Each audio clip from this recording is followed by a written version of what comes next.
Père éternel, roi de gloire, merci. Saint-Esprit, merci de ta présence. Papa, merci de ton amour, de ta fidélité. Nous sommes reconnaissants à ce moment, nous sommes reconnaissants à cette heure de ton immense puissance, de ton immense amour, de ton immense bonté. Merci Père éternel pour ces dernières heures de 2023. Sois béni, sois magnifié. Si nous sommes vivants, c'est grâce à toi. Nous te disons merci, nous te célébrons. Nous reconnaissons ta majesté. Merci Père. Inspire-nous sur ce qu'il y a à faire. Visite et rencontre chacun selon ses attentes. Donne de l'espoir à quelqu'un. Reconstruis la vision de quelqu'un. Ouvre les yeux, les oreilles, les capacités spirituelles de quelqu'un. Que tu sois glorifié dans la vie d'une personne. Merci Père éternel. Sois béni Papa. Sois magnifié. Sois exalté. Dans le nom puissant de Jésus-Christ, nous avons ainsi prié. Amen. La vidéo de ce jour est intitulée « Que faire en cette fin d'année avant 2024 ?» Que faire en cette fin d'année avant 2024 ? Il est premièrement primordial et important de comprendre que du 1er janvier jusqu'à ce jour, Dieu a été fidèle. Dieu a été bon. Dieu n'a pas cessé de nous montrer sa grâce, son amour, sa provision, sa sécurité. Il n'a pas cessé de nous faire couler dans les bontés. Il a protégé nos vies. Il a été bon, non-stop et sans cesse. Et pour tout ce que nous avons, oui, nous devons lui dire merci. Et pour tout ce que nous n'avons pas eu, également, nous devons lui dire merci. Pour tout ce que nous voulons et que nous n'avons pas pu avoir, nous devons lui dire merci. La première des choses à faire en cette fin d'année, avant 2024, c'est l'action de grâce. Psaume 100, le verset 4, la Bible dit « Entrez dans ses portes avec cantique de louange et action de grâce. » Alléluia. C'est primordial et c'est important. 1 Thessaloniciens, c'est le verset 18.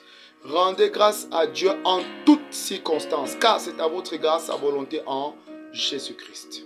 Quand il dit entrer dans ses parvis, j'aime la dimension d'entrer dans ses parvis parce que nous espérons tous une année glorieuse 2024. Pour entrer dans cette gloire que lui seul peut nous donner, parce que c'est lui qui connaît les plans de paix et non de malheur qui nous a réservés. Lui seul qui peut nous donner cette grâce, cette gloire. Il est important que nous entrions dans cette gloire que nous désirons avec action de grâce. Donc l'action de grâce est primordiale, l'action de grâce est importante. Alléluia. Un des pièges du diable, c'est de nous montrer et amplifier nos yeux sur ce que nous n'avons pas eu, ce que nous n'avons pas réussi. Au moins, nous sommes vivants. Au moins, nous sommes en santé. Au moins, nous n'avons rien perdu. Au moins, nous n'avons pas tout perdu. Alléluia. Nous avons l'Esprit de Dieu qui est en nous, qui nous donne la vie. Et pour ça, sur cette base, nous devons nous dire merci. Nous devons lui dire merci. Nous devons lui dire merci. Car comme on dit, tant qu'il y a de la vie, il y a de l'espoir. Alléluia. La deuxième des choses à faire maintenant, c'est de pouvoir effectuer un bilan. Faire un bilan de ce qu'a été 2023. Alléluia. La première des choses sur lesquelles nous devons faire le bilan, c'est en ce qui concerne notre mission sur la terre. Alléluia. Quel a été l'avancement en ce qui concerne notre mission sur la terre? Qu'est-ce que j'ai pu faire en 2023 en rapport avec ma mission sur la terre? Tout ce que tu peux faire comme bilan hors de la mission de Dieu pour toi, tu es déjà en train de courir dans l'échec. Il y a un dessein que Dieu a pour chacun de nous. Si tu n'as pas encore découvert le dessein qu'il a pour toi, nous ferons des vidéos et tout au long de l'année également sur comment découvrir la vision, comment découvrir ce que Dieu a comme plan et agenda pour moi et pour l'humanité au travers de moi. Ça, c'est très important, c'est obligatoire et c'est primordial. Alléluia. C'est la meilleure manière de sortir de toute confusion. C'est la meilleure manière de ne pas être perdu. C'est la meilleure manière d'entrer dans les desseins de paix, de bonheur qu'il a prévu pour chacun de nous. Donc, nous devons faire un bilan spirituel. Suis-je enfant de Dieu? Suis-je encore enfant de Dieu? Quel a été mon service? Dans mon ministère, qu'est-ce que j'ai fait? Financièrement, comment j'ai servi Dieu concernant les choses du royaume? Alléluia. Le bilan social.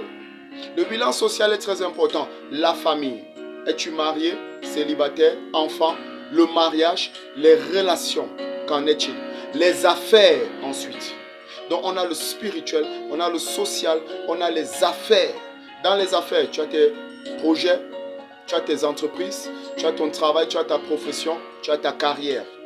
Sur le plan physique, la santé. Sur le plan physique, comment te sens-tu? Comment es-tu? Ça, c'est important. Sur le plan des finances, l'argent, qu'est-ce qui est entré? Qu'est-ce qui est sorti? Qu'est-ce qu'il y a en réserve? Les biens. J'ai eu des biens fonciers. J'ai eu des maisons. J'ai eu des voitures. J'ai eu des bijoux. Tout ce que tu as pu avoir, il est important de faire un bilan de tout ça. Également, très important, maintenant numéro 3, de demander à Dieu la direction pour 2024. Après avoir fait ce bilan, il est important de demander à Dieu la direction pour 2024. Parce que si tu ne demandes pas la direction à Dieu pour 2024, tu entreras en 2024 et tu subiras plutôt 2024 au lieu de faire subir à 2024 ce que Dieu veut. Alléluia.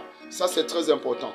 Donc, il s'agit ici d'avoir un temps sérieux et profond de prière avec Dieu. Dans Ésaïe 48, le verset 17 à 18, Dieu nous fait comprendre quelque chose, qu'il veut pouvoir que nous allions dans la paix et le repos total, mais pas la direction que nous avons empruntée, qu'il nous a donnée, qu'il nous a montré. Donc nous devons le comprendre. Dans Amos 3, le verset 7, nous comprenons là-bas que Dieu révèle ses secrets à ses serviteurs, à ses enfants, à ses sacrificateurs. Donc Dieu est intéressé à nous révéler qu'est-ce qu'il a comme agenda pour nous en 2024. Donc tu pars pour cela, il te le montrera. Maintenant, la quatrième des choses, après avoir demandé par la prière, c'est également de recevoir. Parce que Jérémie 33 nous définit la prière comme étant la communion et la communication. Ça veut dire que je parle et Dieu répond. Donc il y a un locuteur et un interlocuteur. Alléluia. Invoque-moi et je te répondrai. Donc maintenant c'est recevoir la direction divine. C'est différent de prier juste pour 2024, établir des prophéties pour que 2024, non, ça ne va pas s'accomplir comme ça. Non, ça ne va pas s'accomplir comme ça. J'ai tenté ça il y a plusieurs reprises, à plusieurs années, ça n'a pas fonctionné comme ça. Alléluia.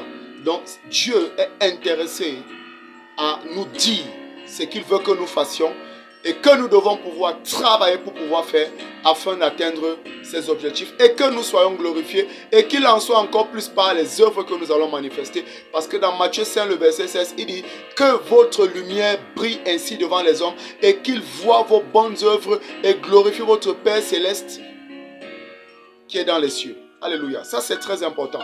Nous devons le comprendre. Donc, nous devons recevoir la direction. Comment donc recevoir la direction divine pour 2024? Nous avons deux moyens. Le premier moyen, c'est le moyen de la parole de Dieu. La parole est en deux dimensions. Nous avons la parole écrite. La parole écrite, les écrits. Le logos, encore appelé le logos. Et nous avons ensuite la parole révélée, les révélations, encore appelé le rhéma. Alléluia. Le 19, le verset 105.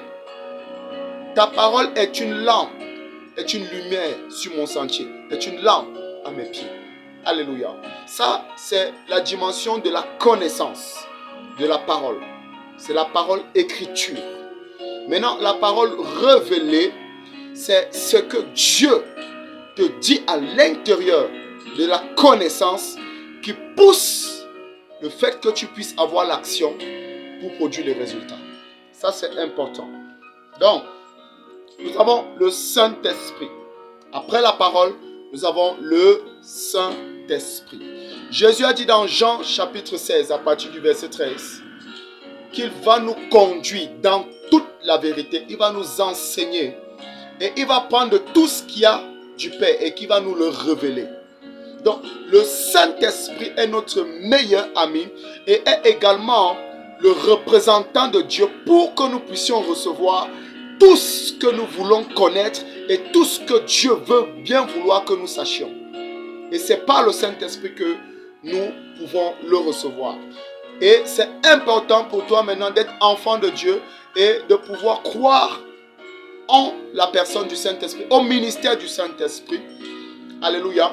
Alors que tu crois au ministère du Saint-Esprit, maintenant il s'agit de savoir comment marcher, fonctionner, écouter, être sensible à la voix du Saint-Esprit. Parce qu'il y a plusieurs voix que tu entendras. Il y a ta voix intérieure que tu entendras. Il y a la voix des hommes que tu entendras. Quand je parle des hommes, je parle de l'environnement. Il y a ensuite la voix du monde. C'est-à-dire comment est-ce que les choses vont dans le monde. Tout le monde se lance dans telle chose, je dois aussi me lancer dedans. Ce n'est pas la voix de Dieu. Ça, c'est la voix du monde. Il y a également la voix satanique. La voix satanique qui est la voix qui vient te tendre un piège pour te séduire, pour te faire tomber et te perdre définitivement. Il y a la voix de Dieu qui te parle par le Saint-Esprit. La voix de Dieu. Comment donc? Premièrement, il te parlera par le témoignage intérieur. Alléluia. Le témoignage intérieur. Dans Romains 8, le verset 16, il y a une précision en ce qui concerne le témoin intérieur, le témoignage intérieur. Deuxièmement, c'est que tu ne dois pas être pressé. Donc, il va te donner de la patience. La patience. La patience est très important. Également, il est important d'avoir, en plus d'un cœur pur, une conscience pure. La conscience pure. Si tu as un cœur pur, tu as une pensée pure, ta conscience veut dire à la racine qu'elle est pure. Il ne faut pas avoir une conscience souillée, morte, reprouvée. Quand tu as les consciences souillées, mortes, reprouvées, c'est clair que tu ne peux jamais admettre la voie que Dieu va te demander de prendre. Tu risques même de régner que ça ne vient pas de Dieu. Justement pourquoi? Parce que ta conscience est souillée, elle est reprouvée, elle est impure, elle est sale. Alléluia. Tu peux même être enfant de Dieu, mais tes pensées ne sont pas conformes aux pensées de Christ. Dans Philippiens 4, le verset 8, 9, la Bible nous dit que tout ce qui est vrai, tout ce qui est pur, tout ce qui est vertueux, qui mérite l'approbation, digne de louange, tout ce qui est honorable, fasse l'objet constant de vos pensées. Proverbe 4, verset 23, garde ton cœur plus que toute autre chose, car de lui viennent les sources de la vie. Alléluia. Et également, c'est fondamental de comprendre que c'est du cœur que viennent les mauvaises choses. Jésus nous l'a dit dans le livre de Marc. C'est du cœur que viennent les mauvaises choses. Toutes les convoitises et tous les dérèglements et tout ce que les hommes peuvent faire ressortent généralement de l'état du cœur. Et il y a également l'affection de la chair, l'affection du monde. C'est tout ça qui salit ta conscience. Donc il faut avoir une conscience pure pour discerner la voix du Saint-Esprit. Ça c'est très très important. Également, il te parlera de manière audible. Le Saint-Esprit est une personne. Et il a une voix qui est autoritaire au-delà des autres voix. Au-dessus des autres voix. Et qui tu montes, tu descends, ce qu'il t'a dit est ce qui est vrai. Et qui quand tu l'embrasses, ça te change, ça te fait du bien, ça te donne la paix. Quoique tu ne saches pas comment est-ce que ça pourra se faire, fais confiance à Dieu. Ça nous amène maintenant à comprendre également qu'il y a plusieurs moyens, autres moyens, par lesquels il te parlera, le Saint-Esprit. Un autre moyen, c'est les circonstances. Ce sont les circonstances, pardon. Par les circonstances. Alléluia. Par les circonstances. Tu peux être convaincu, par exemple, que tu as appelé à un ministère pour prêcher concernant la prospérité financière. Et Dieu va créer des circonstances qui n'ont rien à voir avec la prospérité financière. Toi, tu es convaincu de ça, mais ce n'est pas la volonté de Dieu. Maintenant, tous les cas qui viennent devant toi sont les cas de délivrance, sont les cas de guérison, sont les cas où les gens doivent changer leurs pensées. Ça, c'est les circonstances pour avoir l'information sur ce que Dieu veut que tu fasses. Ça, c'est très important. Nous allons voir ça là-bas également dans Nombre 23, 23, où Dieu précise quelque chose de très important. Il y a également les conseils pieux. Les conseils pieux. Il est également important, je reviens sur Nombre 23. Avant d'arriver au verset 23, nous allons comprendre tout ce que j'ai expliqué. Voilà. Les conseils pieux. Les conseils pieux, c'est les conseils qui viennent des personnes ordonnées, des personnes qui sont approuvées, les personnes qui sont déjà passées par certaines choses, les personnes qui ont la sagesse de Dieu, les personnes qui ne fonctionnent pas selon la sagesse du monde, les personnes qui vivent une vie qui ressemble à la gloire de Dieu, une vie qui reflète Dieu, une vie qui honore Dieu. Quand ces personnes te donnent un conseil, elles n'ont pas un intérêt direct que tu le fasses ou que tu ne le fasses pas. Mais elles te le donnent et tu ressens à l'intérieur. Tu peux lire, contextualiser même certaines citations, certains versets bibliques. Des personnes qui te donnent ces conseils. Les conseils pieux sont très importants. Également, il y a les déclarations prophétiques. Tu es dans un ministère, Dieu t'a mis sous quelqu'un. Chaque fois que ton pasteur, ton prophète, ton apôtre, ton évangéliste, ton docteur, ils sont en train d'enseigner, il y a quelque chose que Dieu te dit, un message que Dieu te dit. C'est une réponse, c'est une indication à la réponse que Dieu te donne à la prière que tu as faite pour la direction divine. Ça, c'est très important. Donc, il faut être soumis à une autorité. Ça, c'est très, très important. Alléluia. Ensuite, il y a les rêves. Les rêves, c'est... Il y a plusieurs types de rêves, mais je vais parler ici des rêves qui viennent de Dieu. Parce qu'il y a des choses que tu verras qui te laisseront perplexe. Et tu demanderas à Dieu ce que ça signifie. Mais à l'intérieur du rêve, il y a déjà la réponse, il y a déjà la solution à beaucoup de problèmes. Alléluia, ça c'est très très important.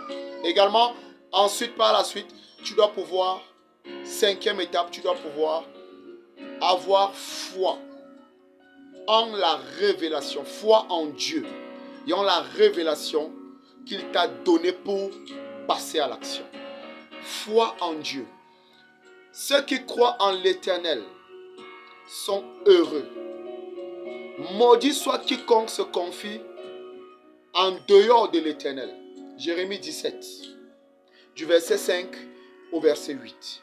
Il faut avoir foi en l'Éternel, foi en Dieu et en la révélation qu'il nous a donnée.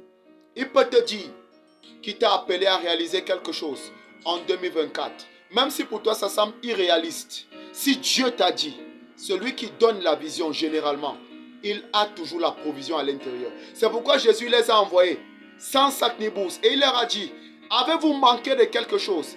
Ils ont dit, de rien, de rien, de rien. Donc chaque fois qu'il demande de faire quelque chose, il y a à l'intérieur la provision pour cela.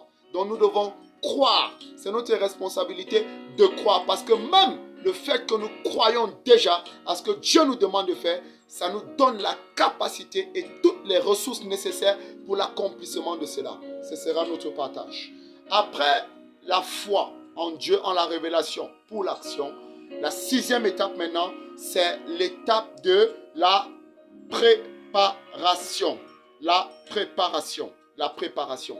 Et quand je parle de préparation, je vais mettre une partie importante, c'est la planification. La planification. L'évêque David Oyedepo a l'habitude de dire, planifier, c'est réussir déjà. Échouer à planifier, c'est planifier d'échouer. Donc, la planification est importante dans l'étape de la préparation. Après la planification, il y a maintenant la préparation multidimensionnelle. Ça nous amène à la septième étape. Donc la sixième, c'est la planification. La septième, c'est la préparation multidimensionnelle. quelles sont les étapes, quelles sont les dimensions, je veux dire. Ici, première dimension, la préparation spirituelle. C'est ici que tu prends le temps pour la méditation, pour l'étude, pour la prière, pour le jeûne, en ce qui concerne ce que Dieu te donne comme réponse. Alléluia. Après la préparation spirituelle, nous avons la préparation intellectuelle. Ce que Dieu me demande de faire. Qu'est-ce que je sais intellectuellement en termes de connaissances concernant ça? Je dois me marier. Qu'est-ce que intellectuellement le mariage requiert? Ça, c'est important. Je veux construire une maison. Qu'est-ce qu'il faut pour pouvoir construire une maison? Alléluia. Je veux aller organiser une croisade. Intellectuellement, qu'est-ce qu'il faut pour organiser une croisade? Pas seulement organiser, pas seulement me marier, pas seulement construire, mais surtout comment réussir selon le système intellectuel à l'intérieur. Donc, c'est l'ensemble des informations nécessaires pour l'accomplissement. Également, nous avons la préparation physique. Je dois me préparer physiquement. Physiquement, ici, la première des choses pour le progrès, c'est de se séparer de tout ce qui peut être frein. Donc, il y a un processus de séparation. Il y a ensuite maintenant l'action diligente, le travail dur. Le travail dur. N'oublions pas, tu peux travailler dur. Si tu manques tout le reste, ton travail dur ne va pas te produire grand-chose. C'est pour ça que beaucoup travaillent durement et moissonnent très peu. Et si même, quand même ils arrivent à moissonner très peu, ils n'arrivent pas à le rentabiliser sur le long terme. Donc, l'action diligente, le travail dur. Ensuite, vaincre toute paresse. Ça, c'est important. Vaincre toute paresse. Le livre de Proverbes nous parle à plusieurs versets que nous allons mentionner en ce qui concerne la paresse. Il faut vaincre toutes sortes de paresse. Papa Zacharias, dans notre moment, a écrit un livre en ce qui concerne la délivrance de la paresse. Ça, c'est très important. Et maintenant, l'endurance et la persévérance avec la vision. Quand tu cours avec l'objectif en vue. L'endurance et la persévérance. Ça, c'est très important. La dernière préparation, il y en a d'autres, mais ici, nous allons voir 4. La dernière préparation, c'est la préparation financière. Qu'est-ce que cela va me coûter en 2024 de réaliser ce que je veux réaliser? Maritalement, financièrement. Quels sont les coûts pour construire? Quels sont les coûts pour la croisade? Quels sont les coûts pour lancer ces études? Quels sont les coûts pour démarrer ce que je veux démarrer? J'étudie les coûts et maintenant, je mets de côté les ressources nécessaires pour pouvoir accomplir cela. Il est très important de comprendre qu'il ne faut pas accrocher son pantalon là où on ne peut pas décrocher. Ça veut dire que même si Dieu te montre que tu vas construire une université et tu te rends compte que tu n'as même pas encore 1 million de francs, quelles sont les étapes pour construire cette université? Je dois répondre à chaque étape pour pouvoir construire la grosse université. Ça, c'est primordial, ça c'est important. Ensuite maintenant, c'est poursuivre le plan. Donc la 8e étape, c'est de poursuivre le plan. Le plan que Dieu m'a révélé, poursuivre ce plan en lui faisant entièrement confiance. Ne pas faire confiance aux hommes, ne pas faire confiance à l'argent, ne pas faire confiance au monde, ne pas faire confiance à ma position, ne pas faire confiance à qui que ce soit, mais en Dieu seul. Heureux celui qui se confie en l'Éternel et dont l'Éternel est son appui. Alléluia. La Bible dit dans Jérémie 17 encore, du verset 7 à 8, béni soit celui qui met sa confiance en Dieu. Donc, béni sera celui qui poursuivra le dessein que Dieu lui a révélé pour 2024, basant sa confiance en Dieu. Il dit, dans l'année de la sécheresse, il ne cesse d'être verdoyant. Il étend ses racines vers le courant et il continue de produire son fruit. Alléluia. Ça, c'est important. Tout ce qu'il fait, lui réussit. Donc, voilà 8 étapes à respecter pour pouvoir avoir une année 2024 sous les commandes et sous la gloire et la lumière et l'abondance et la bénédiction de Dieu. Alors, la balle est dans ton camp. Il nous a demandé d'édifier, d'enseigner ce qu'il nous a révélé dans le secret. Dieu est bon et Dieu est fidèle. Dans une autre vidéo, il y a un ensemble d'explications pour le bilan de l'année 2023, inspiré par notre papa, le pasteur résident. Une très très bonne vidéo. Je t'encourage à la regarder également. On mettra le lien qu'il y a sur Facebook et on pourra la mettre également dans cette chaîne, sous son autorisation bien sûr. Et certainement, quand tu mettras en pratique tous ces secrets, tu verras Dieu se glorifier pleinement dans ta vie. Que le Seigneur te bénisse. Que le Seigneur te garde. Que le Seigneur te préserve. Également, demain c'est le 31 décembre. Il est important d'aller au culte, déjà en matinée et également le soir. De ne pas entrer en 2024 dans une boîte de nuit, dans un snack, en route, dans un bar. Non. Il est important d'entrer en 2024 en prière et dans l'assemblée des saints où la présence de Dieu est tangible et palpable. Donc, tu es dans une église, ne manque pas d'aller dans ton église. Si tu n'as pas d'église où aller, nous vous invitons à la chapelle des vainqueurs, à la Total Fouda. Venez avec tous les membres de vos familles.